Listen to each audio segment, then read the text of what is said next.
পরিবর্তনের পরেও তোলাবাজি থেকে সাধারণ মানুষের কোনো স্বস্তি নেই।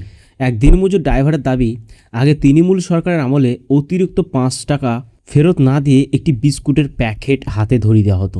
আর এখন বিজেপি সরকার আসার পর সেই 5 টাকার বিস্কুটের সঙ্গে 10 টাকার একটা সাবানের প্যাকেটও ধরিয়ে দেওয়া হচ্ছে।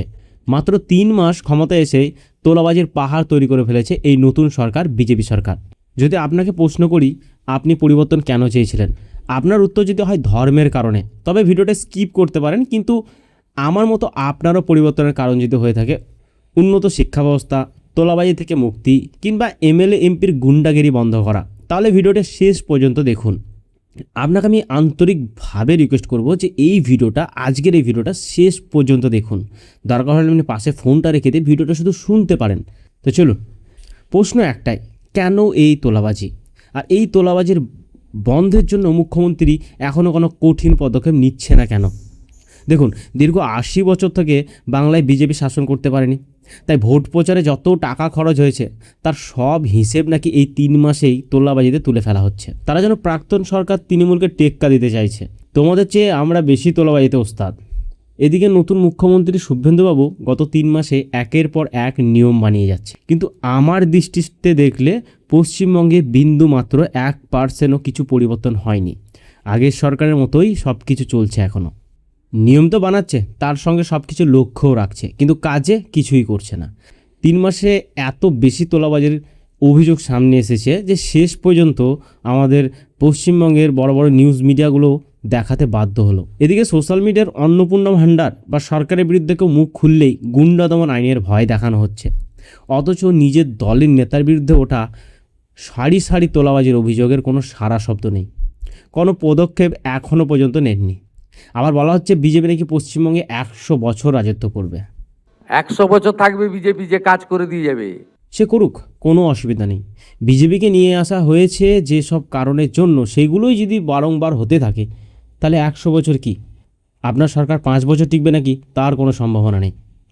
মাননীয় মুখ্যমন্ত্রীকে আমার একটাই কথা, মাত্র 3 মাসে আপনার রাজনীতির যে রূপ মানুষ দেখল, তৃণমূলের তোলাবাজিতে অতিষ্ঠ হয়ে মানুষ যে বিজেপিকে বেছে নিয়েছিল, এখন সেই তৃণমূলের লোকজনই ভালো বলে বেছে বেছে বিজেপিতে নেওয়া হচ্ছে। সাধারণ মানুষ যারা একটু শান্তির আশা করেছিল তারা কিন্তু সব কিছুর সাক্ষী থাকছে। তবে একটা ভালো খবর হলো, এই তোলাবাজি আর কিছুদিন পর নিজে থেকে বন্ধ হয়ে যাবে। মুখ্যমন্ত্রী কোনো পদক্ষেপ নেন আর না নেন, তোলাবাজি বন্ধ হবেই। কিভাবে শুনুন। গত 15 বছরে তৃণমূল সরকার যেভাবে কোনো নতুন চাকরি দেয়নি, রাজ্যের প্রফেশনাল বেসরকারি কোম্পানি নেই, তার উপর অন্নপূর্ণা ভাণ্ডার থেকে শুরু করে একাধিক সরকারি ভাতা প্রকল্প এখন বন্ধর মুখে। মানুষের হাতে টাকা পয়সা ভীষণ টান। এবার বিজেপির নেতা এমএলএ এমপিরা এসে 5,000 টাকা তোলা চাইলে মানুষ পকেট থেকে বড়জোর 50 টাকা ধরিয়ে দিতে পারবে। এইভাবে হয়তো তোলাবাজি বন্ধ হবে, এছাড়া আর কোনো রাস্তা আমি এখন দেখছি না। চলুন এবার তোলাবাজি যেসব ঘটনাগুলো সামনে এসেছে সেগুলো আপনাদের সঙ্গে একটু আলোচনা করি। আপনি ভাবতে অবাক হয়ে যাবেন যে এই কীরকমভাবে তোলাবাজি করা হচ্ছে। দেখুন, নতুন সরকারের সঙ্গে একটু আইনের ব্যবস্থা ফিরেছে রাজ্যে, এটা মানতে হবে। গুন্ডা দমন আইন এসেছে, কিন্তু তার সাথেই শুরু হয়েছে একদম নতুন স্টাইলের তোলাবাজি। আগের সরকার নিত কাটমানি, যেমন ধরুন প্রধানমন্ত্রী আবাস যোজনার বাড়ির তৈরির টাকা, কিংবা পুরসভার চাকরির জন্য নেতা মন্ত্রীদের কাটমানি দিতে হতো। আর বিজেপি সরকার আসা এখন তোলাবাজির নতুন নাম হয়েছে ফিজ বা বাধ্যতামূলক অনুদান।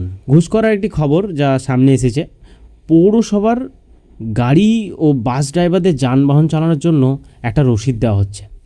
আগে সরকারি রসিদের চার্জ ছিল, কিন্তু এখন নাকি রসিদ দেখানোর পরেও বাড়তি 40 টাকা করে দিতে হচ্ছে। এই ব্যাপারে বিজেপি নেতাদের প্রশ্ন করলে তারা বলে এটা আমরা করছি না, তৃণমূলের লোকজন করছে। তাহলে রাজ্যের কিসের আইনের শাসন ফিরল? যদি সেই তৃণমূলই এখনও তোলাবাজি চালিয়ে যায়, তাহলে আপনি কেন মুখ্যমন্ত্রী? পদত্যাগ দিয়ে দিন। আপনি ক্ষমতা থাকার পরেও যদি তৃণমূলের লোক এসে তোলাবাজি করে, তবে লাভ কি হলো? আপনিও আমার মতো বুঝতে পারছেন যে এরা কোন দলের লোক, কিন্তু তাদেরকে যখনই জিজ্ঞেস করতে যাওয়া হচ্ছে তখন তারা বলছে এটা তোলাবাজি নয়, অনুদান। কিন্তু বলুন তো, জোর করে কি কারোর ওপরে প্রতিদিন 40 টাকার অনুদান চাপিয়ে দেওয়া যায়? অনুদান তো স্বেচ্ছায় দেওয়া সাহায্য, যা নির্দিষ্ট কোনো অঙ্কে হয় না। এই 40 টাকার রিসিপ্টটা দেখতে পাচ্ছেন, এই রিসিপ্টটাই ধরিয়ে দেওয়া হচ্ছে এখন ঘুষ করার প্রত্যেকটা বাস ড্রাইভার, দোকানদারকে। বলা হচ্ছে অনুদান, প্রতিদিন লাগবে অনুদান। এটা কোনো অনুদান? অনুদান আমার যেটা ইচ্ছা আমি সেটা স্বেচ্ছায় দিতে পারি, সেটা মাসে একবার, সপ্তাহে একবার, প্রতিনিয়ত। এটা অনুদান কিভাবে হয়? এবার আসা যাক বাস ড্রাইভারের কথায়।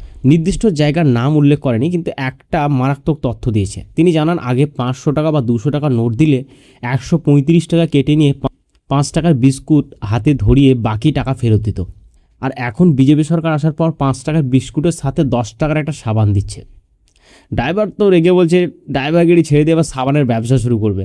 আপনি বলুন যে মাসে যদি 20 বার যদি যাওয়া আসা করে আর প্রতিবার যদি একটা করে সাবান দেওয়া হয়, বিস্কুটটা নাহলে ঠিক আছে বাড়ির বাচ্চা কেউ খেয়ে নেবে, কিন্তু প্রতিদিন যদি একটা করে সাবান দেওয়া হয় তো ভাবুন সাবান কতটা পরিমাণে জমে যাবে। में मालूम है क्या देता था? 135 रुपया में कितना का बिल बनाता था, तो 5 रुपया खुजरा न देके बिस्किट देता था। पर अब बीजेपी का सरकार में डेवलप क्या हुआ है, जो अब साबुन भी देने लगा। उसको 500 का नोट दिए हम तो पूरा 150 रुपया काट के एक साबुन दिया है और एक ये दिया है। उस टाइम हम मतलब कैमरा ऑन नहीं किए हुए थे, पर उसको हम बोले এবার কলকাতায় আসুন, গ্যারেজে গিয়ে 10,000 টাকা চাঁদা চাওয়া হয়েছে। চাঁদা না দেওয়ায় দোকান বন্ধ করার হুমকি দেওয়া হয়েছে। সেখানে কিছু লোক বিশেষ পোশাক পরে এই কাণ্ড ঘটিয়েছে। আমাদের মাননীয় মুখ্যমন্ত্রী তো পোশাক দেখলে বুঝতে পারে কে কোন ধর্ম বা কে কোন দলের লোক, তাহলে এই লোকগুলোকে উনি চিনতে পারছে না কেন? তো কিছু কিছু থাকে, ঠিক আছে, ও এসে আমাকে ধমকি দিয়েছে, তো টাকা ভাড়া দিই, আমি টাকা কেন তোমাকে দেবো, তারপর বলে না দিলে তোমার তো ভারী পড়ে যাবে। আমি বলি, ঠিক আছে ভারী করে দেখে নেবো। কেন টাকাটা চাইতো কেন? এটা যাই না, দোকান খুলি না 11টার সময়, তোমার রাত্রে 11টার সময় বন্ধ করি, ওর সাথে টাকা দেবে, তো রাত্রে দোকান কাজ 10,000। প্রশ্ন আপনাদের কাছে, কমেন্ট করে জানাবেন।